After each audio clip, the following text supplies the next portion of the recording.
kinakailangan meron kayong knowledge na to. Ang objective natin ay para makilala natin yung target natin na i-lead natin. At sa ganon, pag nakilala natin, alam natin kung ano ang ating gagawin sa kanila, hindi lang tayo basta titira kung paano tayo maglilingkod, bibigyan tayo ng wisdom or knowledge. How to cater them. Kaya yung lecture ko last time sa mga kids. Ito naman, tinatanong, kailan ba umaabot yung maturity ng isang tao bago siya tinatawag na pwede na siyang pakawalan, pwede na siyang mag-decide, normal na yung kanyang estado, hindi na siya umaasa sa kanyang parents, meron na siyang sariling desisyon. At kailan din yung point na kung kailan tayo ay naging foolish at hindi ay pray?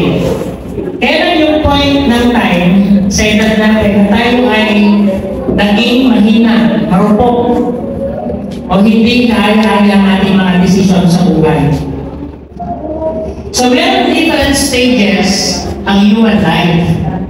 Una, ay tinatawag na infancy, 1 to 2 years old. Sabi ni Mrs. White, hindi mo kinakailangan antayin na sila umidad para turuan mo tungkol sa Panginoong Diyos.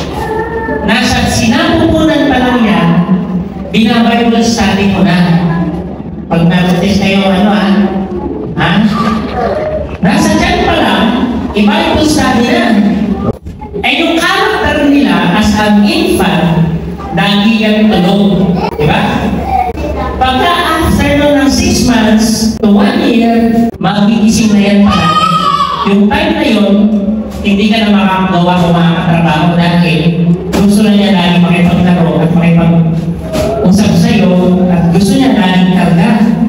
At pag 6 months na siya, nakakilala na siya ng mga strangers, hindi na yan sasama. Kaya may mga bata, ba't kayo yung anak nila sumasama pa? Pero darating yung time, hindi na rin siya sasama. Sunod yung toddler, sa developmental growth, sila yung mga nagde-develop na ng kanilang laro ng pag-aaral sa sarili at saka ng language skills. And then sa growth stage, yung early school age, 5 to 7 years old, meron na silang moral development. Yung language nila, natuon na kung English ba o Tagalog o Bisaya. At meron na rin social and emotional development. Hindi na sila basta-basta naluloko. Meron na silang desisyon, gusto na nila yung anong kulay ng damit, kung anong susunod nila, sila na rin ang susunod. Sumunod na stage, yung educational development, 8 to 12 years old, marunong na sila sa problem solving, physical activities and sports, at sila po ay nag-develop na unti-unti. Alam nyo, sa panahon ko ni Jesus Christ, yung 8 years old, ito yung time na sila ay pupunta sa templo at doon sila magkakaroon ng initiation na mag-start na sila mag-aral sa templo. So 8 years old pa ba, kay Maria, kay Mary lamang siya nag-aral. Hindi siya nagpinasok sa school. Unlike the system of our education this time, 4 years old, 5 years old, nasa school na agad para mag-aral ng ABC. Pansinin niyo po sa Japan, yung mga bata hindi nag-e-exam. Grade 3 na, malaki na yung kanilang maturity sa kanilang stage, pero sila tinuturuan sila ng moral values. Pinatutulong, obedience, pinaglalaro, hindi ka pwede sa Pilipinas ang tinuturuan na ng mabibigan. Ang mentally nila, meron tinatawag ng golden age of memory. Alert and very eager to investigate love stories and good books, collect and everything. Ibig sabihin nun, yung mga bata talaga dito, mahilig sila mag-collect ng mga bagay. Kaya minsan kasabi natin na sila yung makukulit, malilikot sa church. Kasi yung stage nila ay nasa ganito. Hindi natin sila mapipigilan. Magagalit sila. Halimbawa kanina sige, tumatakbo sa kusino, na tumakbo dito. So, sisimano siya, okay, ay magagalit. Kinakailangan maunawaan natin yung stage nila. Kasi kung lagi tayong magagalit sa kanila, mga kapatid, tatanda tayo. Tatanda din sila. Sino tayo, na-stress tayo. Kasi hindi natin maintindihan. Isa ka sa mga lang natin. Pagkaya yung anak ni Elder, ganun, ang kulit sa church. Hindi mapigilan. Kung ikaw ay isang leader, alamin mo, ano bang stage niya?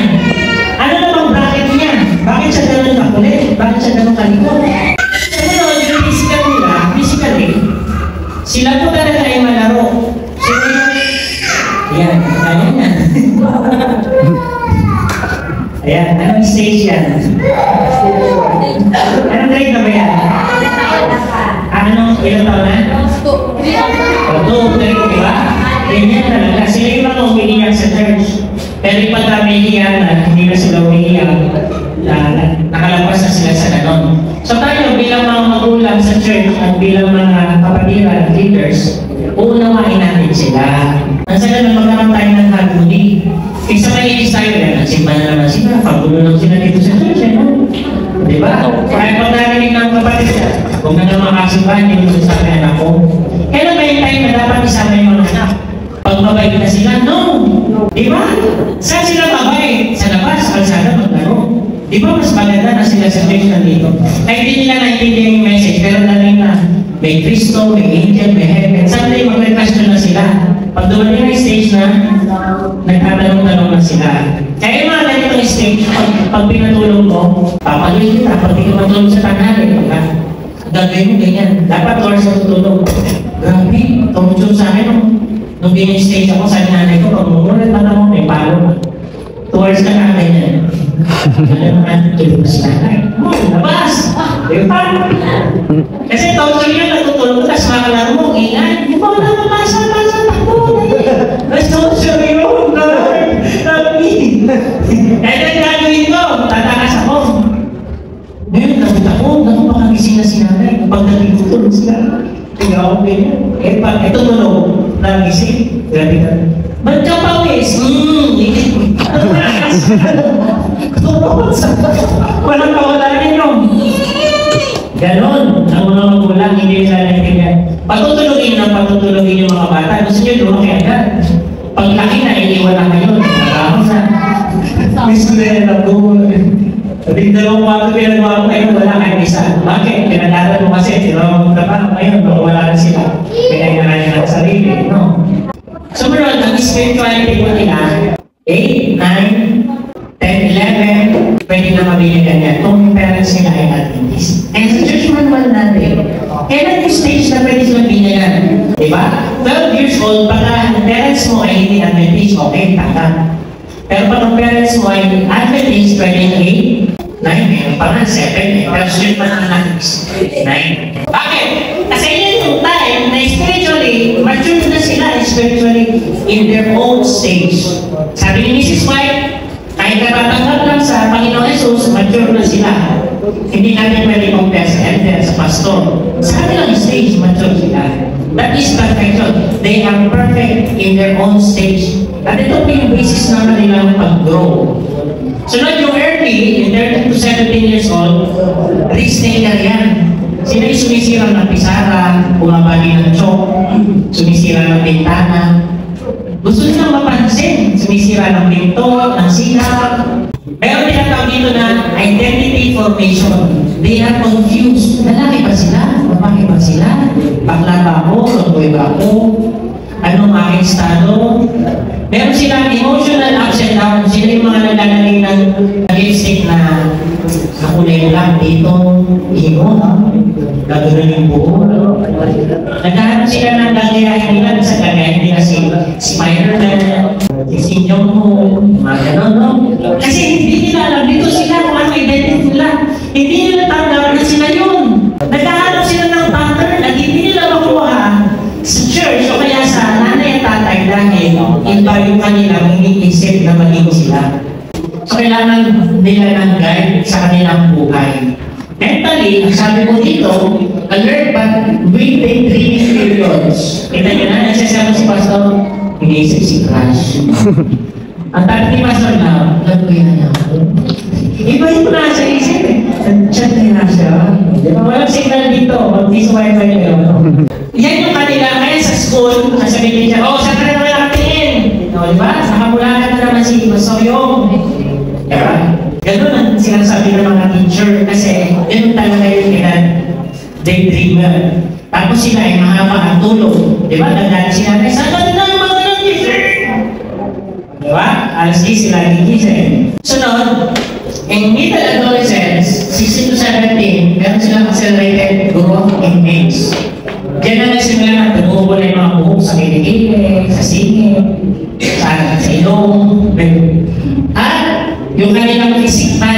almost perfect na.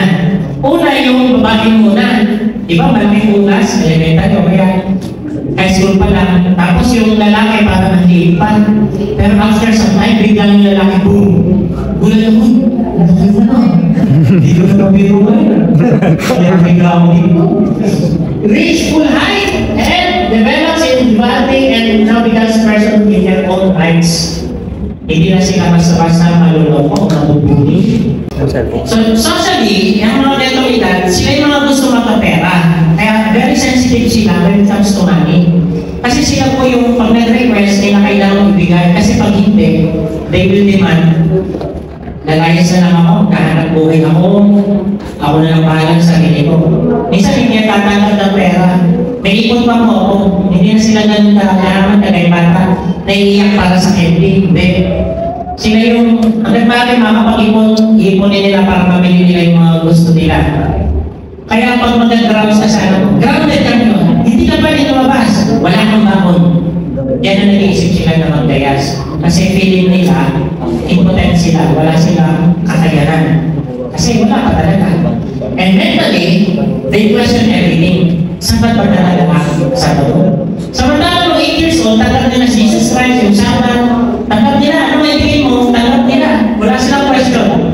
Kaya sabihin mo, nagpabili ako ng bata ako, hindi ko naintindihan, pero tinanggap ko. Pero this time, pagkakaroon na ng proof, maintindihan mo na kung bakit sapat, but they want it from scholars. Dapat yung merong kasi minsan, hindi na sila maniwala sa parents nila, sa teacher nila. Sabi ng teacher ko, ganito mali ka mali ka pa. So ideas are shaped and then is desired to attain them. Yung mga ideas ngayon, nasishake na sa kanilang mind, na-form. And spiritually, values became paramount or they lose interest. Kaya magtatama yun. Sinatala, gusto sa voice of you, yung mga ganyan. Pero meron tayong mga kasama na nawala na ng interest.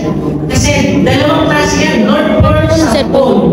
Either gusto mo or ayaw na ayaw mo. Ito ang problema ngayon. What has been done in laying the foundation to base his or her thinking on now becomes difficult to do. Kung hindi ka naglatag ng pundasyon simula nung bata pa lamang siya, hindi ko na siya madadala dahil para na yung kawayan, pag binali mo, puputok, lalayas, mawawala. Kaya bata pa lamang, kaya nyo sila magtakbo dito sa church, kaya nyo sila makinig ng salita ng Panginoon, kaya sila umiyak, kaya sila tumawa. Pero be careful, huwag naman sabihin sige, tatawan sa church, dahil natin bibigyan. Hindi, what I'm trying to say is, mas maganda na mag-stay sila dito sa church at dito natin makita yung kanilang growth at yung basement na kanilang pundasyon na pananampalataya that someday, kung pinili nila yung other pole na pagka-taliwa sa Diyos, nakatalim sa kanilang isip, babalik ako sa Panginoon. Kasi naalala ko noon, tinuruan ako ni Teacher Annie. Ni Teacher Anna. Sila yung mga nagturo sa akin. Luluwa ay mag-suggest nyo. Alam niyo mga kapatid, yung church na to, dumalaw sa amin. Na ganito, ginawa ko ng mga bata. Hindi mo malilimutan yan. I'm a product of that. No? Mga nagtuturo sa mga bata. Naalala ko mga bata. And then suddenly, nawala kami sa Panginoon, but it's in my mind, in my heart, and my conscience. Nakasakay ako sa bus, sumaysog ako, nakita ko, 7-day Adventist Church, tumitibi yung maliit. I know that's it. Although hindi ko naintindihan na naman, pero ano mo, yung religion ng nanay tatay ko, ito yung pinapamana sa akin. Dapat ko sundin. Okay?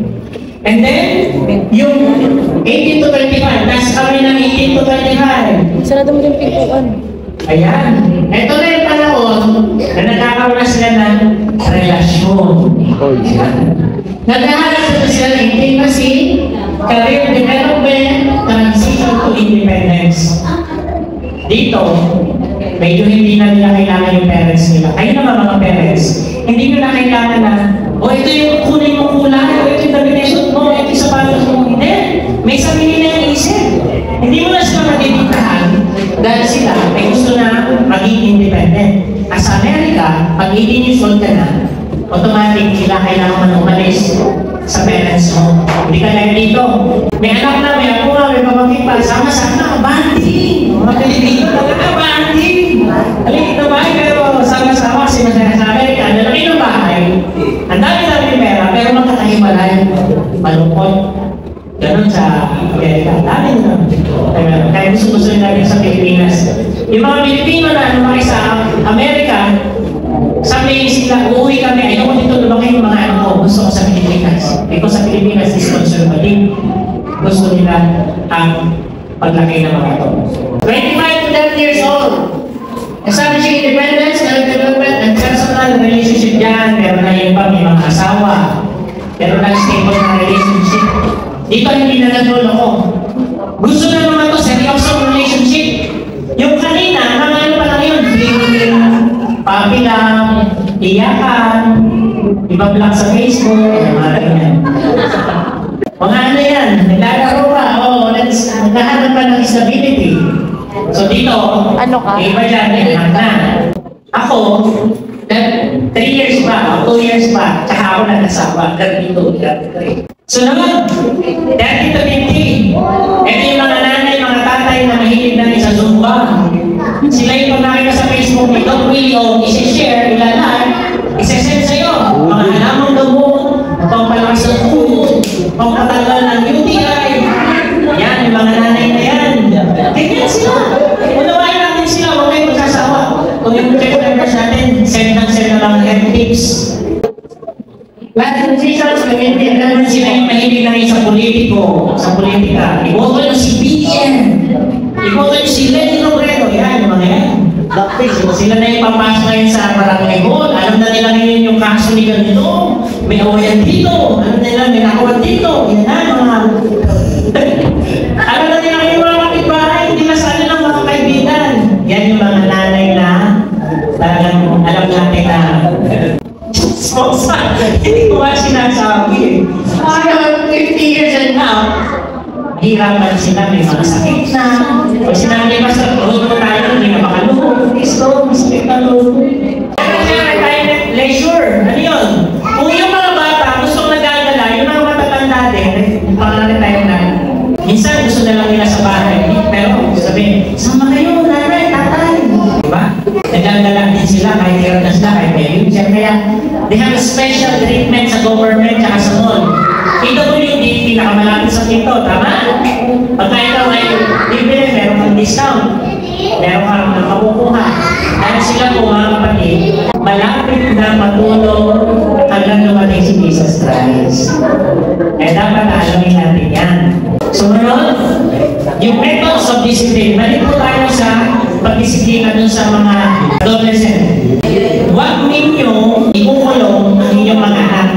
This may be physically true, but spiritually, minsan, kinukulong natin yung mga anak natin sa ating mentality. Anak, hanggang dito pa lang, ganito pa lang. Huwag kang tutulong dyan, yari ka sa akin. Para silang nakakulong, hindi sila makakilos. Let them explore. Let them learn. Kumada pa sila, ay! Magbiyak tuloy. Kasi sila naman. Hindi sila nasaktan. Nagulat sila. Emotionally. Sakit. Yun ang kanila, sigaw ng damdamin. Kinukulong namin sila sa pag-growth na dapat ay lumago sila. Pag kayo mamamalo, huwag kayong gagamit ng kamay. Gumamit kayo ng sinturon. Malilito yan kasi ang kamay pang-alaga. Pag nila yan, pag hinipulin sila, pag may sakit, ay, talaga naman, hinagtulos ako ni nanay. There's a healing power of pang-aplos. Yung Jesus Christ, ginantin mo. Aplosin mo sa ulo, sa likod, kahit yung aso, yung pusa, aplosin mo. There is power, no? Sa bata. Kaya pag hinampas mo siya, malilito siya, may confuse siya. Pero pag sinturon pa lang, alam mo na, kung waling pa ang sinturon, opo na nag-opo. Diba? Alam na.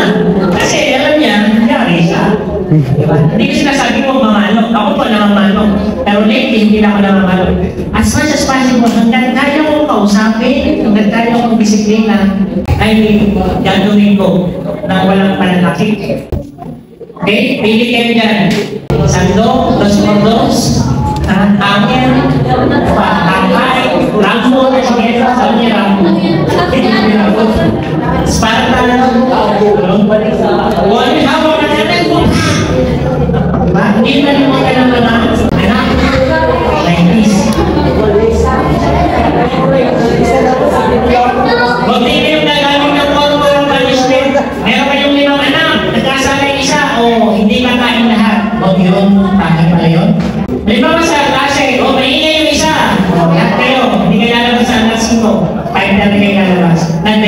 O, walang lalabas ha. May minus kayo paglabas. Diba ang hirap nun? Yan ang ginagawa sa North Korea. Pag tumakas ang isa sa miyembro ng pamilya, punta sa South Korea, yung gagawin, ikukulong buong pamilya, kung lahat, kukunin lahat ng pera sa bangko, lalagay sa government. Kaya kahit isa, walang tumatakas sa North Korea kasi dahil sa mahal nila sa buhay. Kaya sila nakakulong. Ito tinatawag na pagkakulong. Forced apologies. Minsan nagagawa namin ito pinanigay. Say sorry. Before you have to say sorry, kailangan explain why you have to say sorry. Ano mo ba ang nagawa mo? Opo. Pinagpas mo yung kuya mo? Opo. Anong dapat mong gawin? Sabi niya na, I don't know. O say sorry mo kuya. Tsaka mo pala sasabihin. Hindi mo pa in-explain, nagalit ka na, say sorry na agad. Hindi yung totoo. Diba? Sige nga kayo sabi, sorry kasi nyo, hindi mo tayo pero. Diba? Nonsense. Kahit mo sabi yan ng sorry. And or use of threats. Sige.